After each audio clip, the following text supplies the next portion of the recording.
بسم اللہ الرحمن الرحیم۔ آج کا جو لیکچر ہے اس کا عنوان ہے تعریف القرآن اور نزول القرآن۔ ان دو ٹاپکس پہ میں بات کر لوں گا۔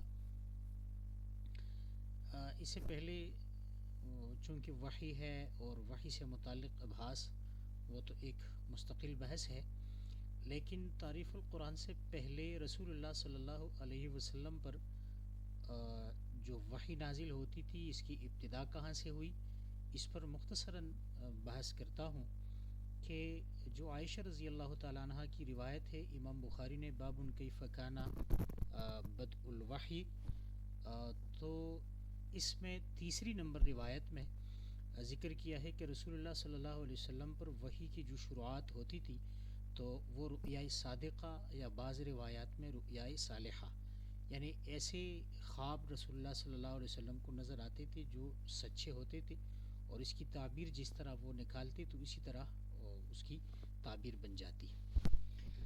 اور دوسری بات، جو رسول اللہ صلی اللہ علیہ وسلم کو خلوت پسند کر دی گئی اور وہ غار حرا میں یتحنس فی حراء وہاں پر عبادت کرتے تھے، اور اسی کو یہ رؤیا صالحہ کو احادیث مبارکہ میں نبوت کا 46واں حصہ جو ہے وہ قرار دیا ہے۔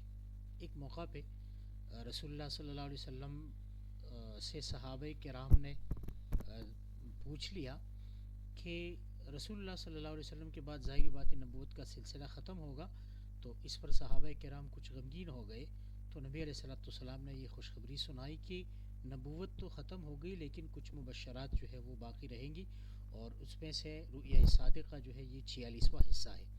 اب اس کو 46واں حصہ اس لیے کہا جاتا ہے، اس کا مشہور جواب تو یہ ہے کہ نبوت کا دورانیہ یہ 13 سال ہے اور 23 سال ہے، اور 23 سال کو جب ہم 12 میں ضرب دیں گے تو اس سے 276 بنتے ہیں، اور 276 کو ہم 46 پر جب تقسیم کریں گے تو اس سے 6 جواب آتا ہے۔ تو اس سے دو باتیں معلوم ہو گئی کہ رسول اللہ صلی اللہ علیہ وسلم پر جو رؤیا صادقہ کا سلسلہ تھا وہ 6 مہینے کا تھا، تو 40 سال پر رسول اللہ صلی اللہ علیہ وسلم کو نبوت ملی، قرآن کریم کی وحی جلی جو ہے نبی علیہ السلام پر نازل ہوئی۔ تو اس سے 6 ماہ قبل یعنی 39 سال اور 6 ماہ جب رسول اللہ صلی اللہ علیہ وسلم کی عمر مبارک تھی، تو اسی سے جو ہے وحی کی ابتدا ہو گئی، اور یہ وحی کا پہلا سلسلہ تھا رؤیا صادقہ۔ اور اس کے بعد قرآن کریم کا باقاعدہ نزول ہوا۔ اب اس کی تاریخ میں تو اختلاف ہے کہ پہلی وحی جو ہے وہ کب نازل ہو گئی۔ تو ابن القیم رحمہ اللہ زاد المعاد میں یہ قول کرتے ہیں کہ سن 10 نبوی کو مطلب 610 کو، یعنی 40 سال پورے ہو گئی تو اسے 610 عیسوی کو رسول اللہ صلی اللہ علیہ وسلم پر پہلی وحی نازل ہو گئی، اور وہ اس کا قائل ہے کہ یہ وحی یہ رمضان کے مہینے میں ربیع الاول کے مہینے میں نازل ہو گئی تھی، اور مشہور قول جو ہے یہ رمضان کے مہینے میں ہے۔ اور یہ فرق غالباً اس لیے ہے کہ اس سے پہلے چونکہ مشرکین میں وہ نسی کا رواج تھا، کبھی آگے پیچھے وہ مہینے کر لیتے تھے، تو یہ ایک مستقل بحث ہے کہ بھی اس پر حج کے موقع پر انما النسیء زیادۃ فی الکفر کہ نبی علیہ السلام نے سن 9 ہجری کو حج کیوں نہیں کیا اور 10 کو کیوں منتقل کیا، تو وہاں پر شاید اگر وقت ملے تو تفصیلی طور پر اس پر کچھ گفتگو کریں گے۔ لیکن بہرحال یہ دو اقوال ہیں، ربیع الاول سن 610 یا رمضان 610 کو رسول اللہ صلی اللہ علیہ وسلم پر وحی نازل ہو گئی، اور پہلی وحی جو ہے وہ اقرأ بسم ربک الذی، یہ صورت سب سے پہلے نازل کی گئی، اور یہ راجح قول ہے۔ اس کے علاوہ اور قول بھی ہے جو جابر بن عبداللہ رضی اللہ تعالیٰ عنہ سے امام بخاری رحمۃ اللہ علیہ نے نقل کیا ہے، اور وہ فرماتے ہیں کہ اول صورت جو نازل ہو گئی تھی وہ سورہ مدثر ہے، لیکن الاتقان میں جلال الدین سیوطی رحمۃ اللہ علیہ وہ باقاعدہ اس کے چند جوابات دیتے ہیں کہ اس سے مراد ابتدائی وحی نہیں ہے، بلکہ فترت کے بعد جو ابتدائی وحی نازل ہو گئی تھی وہ سورہ مدثر تھی۔ اور اسی طرح رسول اللہ صلی اللہ علیہ وسلم کو پہلی دفعہ جب انذار کا حکم دے دیا گیا، یعنی قوم کو ڈرانے کا جو حکم دیا گیا تھا. ایک نبی ہے اور ایک رسول ہے. تو پہلی صورت جو اقرا نازل ہو گئی تھی یہ نبوت کی حیثیت سے نازل ہو گئی تھی. اس میں انذار یعنی دوسروں کو ڈرانے کا اور پیغام پہنچانے کا کوئی حکم نہیں ہے. البتہ سورہ مدثر جو فترۃ الوحی کے زمانے کے بعد انقطاع کے ختم ہونے کے بعد نازل ہو گئی تو اس میں باقاعدہ نبی علیہ الصلوۃ والسلام کو یہ حکم دے دیا کہ قم فانذر وربک فکبر. تو یہ رسالت کے حوالے سے پہلے وحی تھی. لہٰذا راجح قول یہ ہے کہ پہلی جو صورت یا آیات نازل ہو گئی تھی وہ اقرأ بسم ربک الذی خلق سورہ علق کی ابتدائی 5 آیاتیں ہیں. یہاں پر ایک سوال یہ پیدا ہوتا ہے کہ مشرکین کے معاشرے میں بہت ساری خرابیاں پائی جاتی تھی. مثال کے طور پر قتل و غارت وہاں پر تھی، شراب نوشی وہاں پر تھی، بدعنوانیاں تھی، یا مختلف قسم کے ظلم و ستم وہاں پائی جاتی تھی. تو قرآن کریم نے لفظ اقرا سے ابتدا کیوں کیا؟ سب سے بڑا مسئلہ جو ہے وہ شرک کا ہے. یہ ایک ایسا بڑا جرم ہے کہ یہ کسی بھی شخص کو معاف نہیں ہے. ان اللہ لا یغفر ان یشرک بہ ویغفر ما دون ذلک لمن یشاء. اور مشرکین مکہ میں یہ خرابی پائی جاتی تھی، لیکن اس بڑی خرابی کا ذکر چھوڑ کر صرف اقرا کا حکم کیوں دیا گیا؟ تو اس کا جواب خالد سیف اللہ رحمانی صاحب نے جدید فکری مسائل میں یہ میرے خیال سے جلد تو مجھے یاد نہیں ہے، بہرحال اسی کتاب میں انہوں نے اس کا یہ تجزیہ دیا ہے کہ چونکہ لا علمی جو ہے یہ ان تمام بنیادیوں غلطیوں کا اور نقصانات کا جڑ اور بنیاد ہے.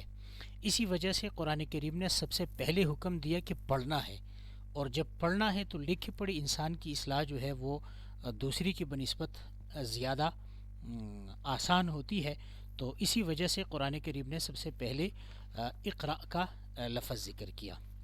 اچھا، اس کے بعد تو باقاعدہ طور پر قرآن کریم کی وحی کا سلسلہ شروع ہوا اور یہی ابتدائی آیات تھے قرآن کریم کے.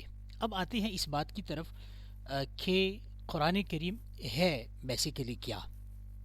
تو لفظ قرآن جو ہے لغوی اعتبار سے لفظ قرآن یہ قرأ یقرأ سے لیا گیا لفظ ہے، اور اس کا معنی ہے جمع کرنا.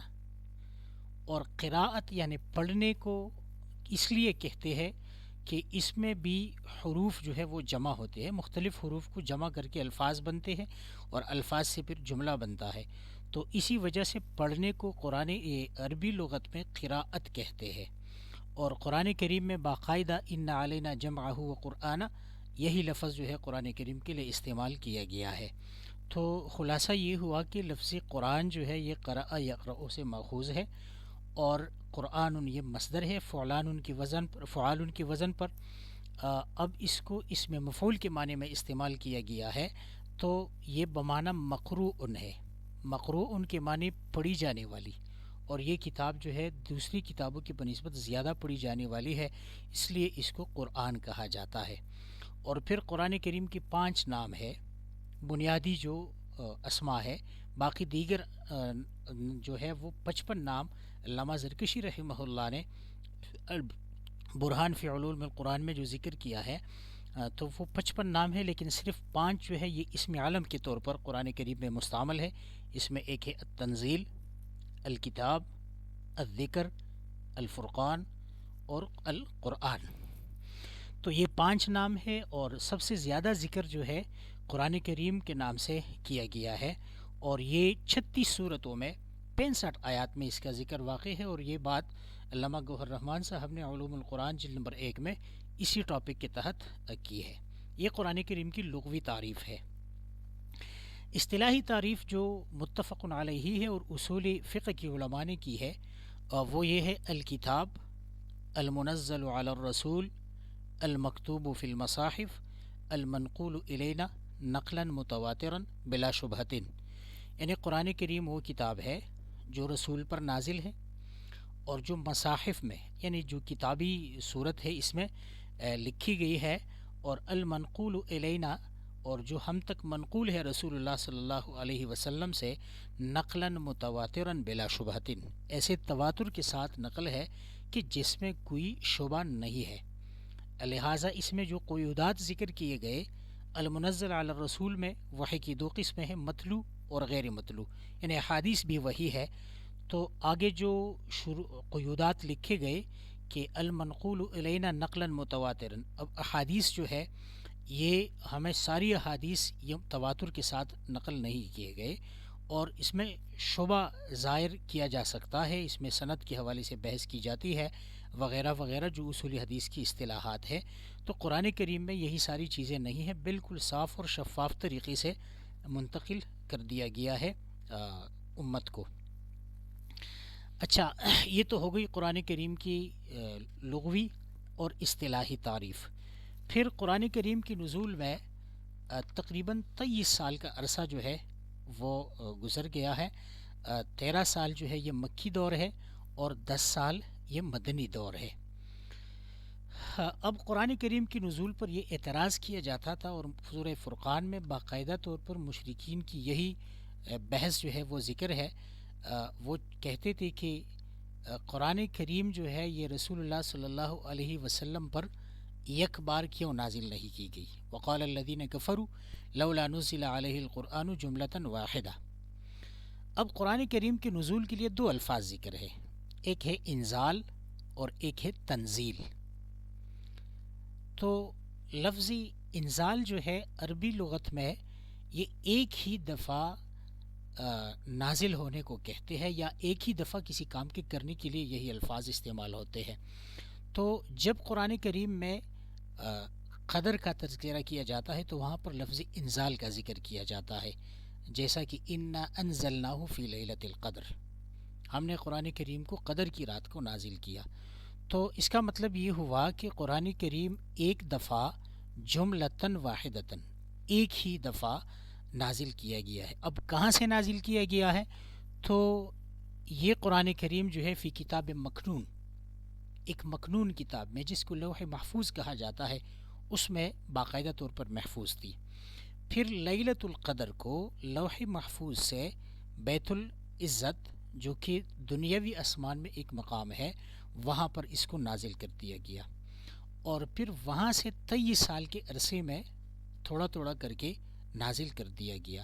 تو خلاصہ یہ ہوا کہ قرآن کریم کا نزول جو ہے یہ دو مرتبہ ہوا ہے، ایک لوح محفوظ سے بیت العزت تک، اور دوسری دفعہ جو ہے بیت العزت سے دنیا تک رسول اللہ صلی اللہ علیہ وسلم کے قلب مبارک پر اس کی جو ہے وہ نزول کی جاتی رہی۔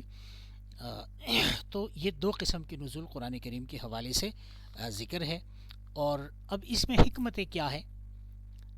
پہلی کتابیں جو ہے وہ باقاعدہ طور پر ایک ہی دفعہ موسیٰ علیہ السلام کو تورات دے دی گئی، یا انجیل زبور وغیرہ، یہی ساری کتابیں جو ہے ایک ہی دفعہ نازل کر دی گئی۔ تو قرآن کریم کو اسی طرح 23 سال عرصہ میں کیوں نازل کیا گیا؟ تو اس کی حکمت میں تو بہت ساری بحثیں کی جا سکتی ہے۔ اسی آیت میں جو میں نے آپ کے سامنے پڑھی، وقال الذین کفروا لولا نزل علیہ القرآن جملۃ واحدہ، اس کے جواب میں اللہ تعالیٰ اسی آیت میں فرماتے ہیں کذالک، ہم اسی طرح تھوڑا تھوڑا کر کے قرآن کریم نازل کرتے ہیں۔ نمبر 1، لنثبت بہ فؤادک، کہ رسول اللہ صلی اللہ علیہ وسلم کے دل کو اس سے مضبوط کیا جائے، رسول اللہ صلی اللہ علیہ وسلم کو تسلی ملتی جائے۔ دوسرا فائدہ جو ہے ورتلنا کا ترتیلا، ترتیل کے ساتھ اس کو پڑھا جائے اور سیکھا جائے۔ تیسرا فائدہ جو ذکر کیا گیا ہے وہ یہ ہے کہ قرآن کریم یہ مسلمانوں پر یا اسلام پر یا رسول اللہ صلی اللہ علیہ وسلم پر مشرکین کی طرف سے مختلف مواقع میں کچھ اعتراضات کیے جاتے تھے۔ اب ظاہری بات ہے ایک ہی تمام اعتراضات کو یکمشت نہیں دی جا سکتی کہ یہ لے لو اور یہ اعتراض کیا جائے گا اور آپ اس کا جواب دے دیں۔ تو جب بھی مشرکین کی طرف سے کوئی اعتراض آتا تھا، اس کے بدلے میں قرآن کریم کا کوئی حصہ نازل ہوتا اور اسی اعتراض کا ازالہ کرتا، اور اسی سے مسلمانوں کو بھی تسلی ملتی تھی۔ تو چوتھا فائدہ، مسلمانوں کو تسلی دینے کے لیے بھی قرآن کریم کو نجمن اور تھوڑا تھوڑا کر کے نازل کر دیا گیا۔ اور ایک وجہ جو کہ بہت ہی بہترین وجہ ہے، محاضرات قرآنی میں ذکر کیا گیا ہے، وہ فرماتی ہے کہ دیکھیں قرآن کریم انا سنلقی علیک قولا ثقیلا، یہ وحی ہے، اور سلسلۃ الجرس کی باب میں اگر آپ دیکھیں تو یہ وحی رسول اللہ صلی اللہ علیہ وسلم پر بہت ثقیل ہوتی تھی، اور قرآن کریم عموماً اسی طریقے سے نازل ہوتی تھی. تو یہ طریقہ رسول اللہ صلی اللہ علیہ وسلم پر بہت بھاری پڑتا تھا، اور یہی وجہ ہے کہ جب رسول اللہ صلی اللہ علیہ وسلم غار حرا سے تشریف لاتے ہیں تو نبی علیہ الصلوۃ والسلام پسینہ پسینہ ہو جاتا ہے، اور باقاعدہ طور پر خدیجہ رضی اللہ تعالیٰ عنہ کو فرماتے ہیں، رضی اللہ عنہا کو، کہ زملونی، مجھ پر کوئی کمبل ڈال دو. تو یہ طریقہ مشکل تھا. اب اگر پوری قرآن کریم ایک ہی دفعہ رسول اللہ صلی اللہ علیہ وسلم پر نازل ہو جاتا تو ظاہری بات ہے اس کا برداشت شاید رسول اللہ صلی اللہ علیہ وسلم نہ کر سکے. تو رسول اللہ صلی اللہ علیہ وسلم کی سہولت کی خاطر بھی قرآن کریم کو مختصر، کبھی 2 آیت کبھی 3 آیت، بلکہ ایک غیر اولی الضرر، یہ سورہ نساء کی ایک مختصر سا حصہ ہے، یہ صرف یہی الفاظ جو ہے وہ نازل کر دیے گئے. بہرحال کبھی 10 آیات کبھی 5 آیات، کبھی مختلف طریقوں سے جو ہے قرآن کریم تعداد کے لحاظ سے وہ نازل کر دیا گیا. سورہ مدثر جو ہے وہ باقاعدہ طور پر پہلی صورت ہے جو کہ پوری کی پوری صورت وہ نازل کر دی گئی. تو کبھی 1-2 آیت کبھی پوری صورت، اور انہی فائدوں کو مد نظر رکھتے ہوئے قرآن کریم کو نازل کر دیا گیا تھا.